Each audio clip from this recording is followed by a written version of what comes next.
एक बार की बात है जब गौतम बुद्ध जी मगध राज्य के एक गांव में ठहरे हुए थे।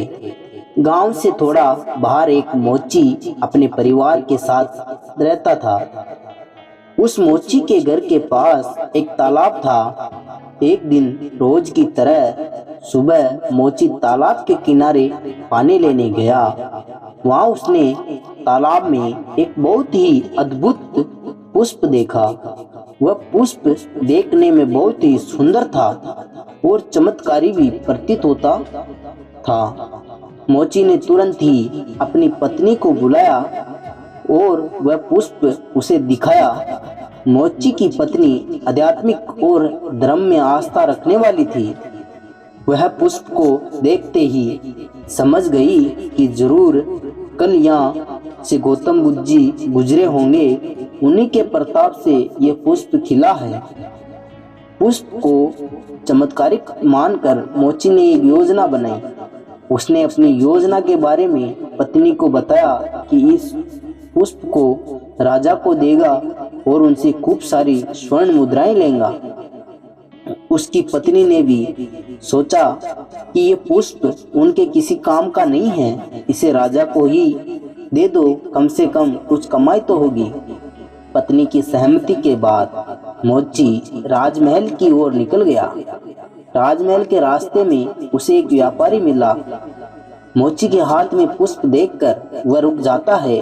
वह मोची से पूछता है कि भाई, ये पुष्प लेकर कहाँ जा रहे हो? मोची कहता है कि मैं ये पुष्प लेकर राजा के पास जा रहा हूँ। इसे राजा को भेंट करके मैं राजा से मुँह मांगा इनाम लूंगा। व्यापारी ने मोची को प्रस्ताव दिया कि तुम ये पुष्प मुझे दे दो, बदले में मैं तुम्हें 100 स्वर्ण मुद्राएं दूंगा। मोची सोच में पड़ गया। उसने सोचा कि जब व्यापारी इस पुष्प के लिए 100 स्वर्ण मुद्राएं दे रहा है तो राजा तो और ज्यादा देगा। यही सोचते हुए उसने व्यापारी को पुष्प देने से मना कर दिया। थोड़ा आगे चला ही था कि उसे रास्ते में राजा आते हुए नजर आए, जो गौतम बुद्ध के दर्शन के लिए जा रहे थे। राजा भी मोची के हाथ में वो दिव्य पुष्प देखकर अचंभित हो गए। राजा ने मोची को पुष्प के बदले 1000 स्वर्ण मुद्राएं देने के लिए कहा। ये सुनते ही मोची के मन में एक अजीब सी चेतना आई और वह राजा को पुष्प न देखकर दौड़ता हुआ सीधे महात्मा बुद्ध के पास जा पहुंचा।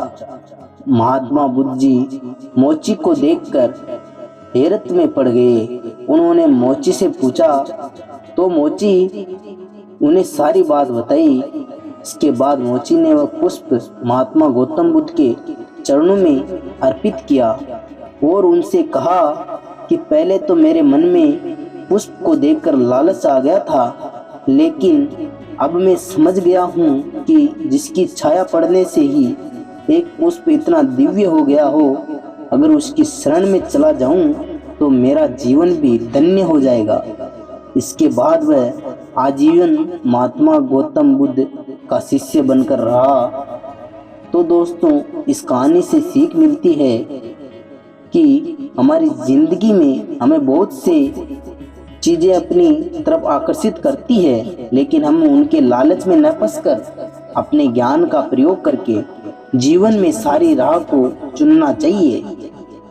दोस्तों, हमारे चैनल को अभी तक सब्सक्राइब नहीं किया हो तो चैनल को सब्सक्राइब जरूर करें और वीडियो को लाइक शेयर करना ना भूलें।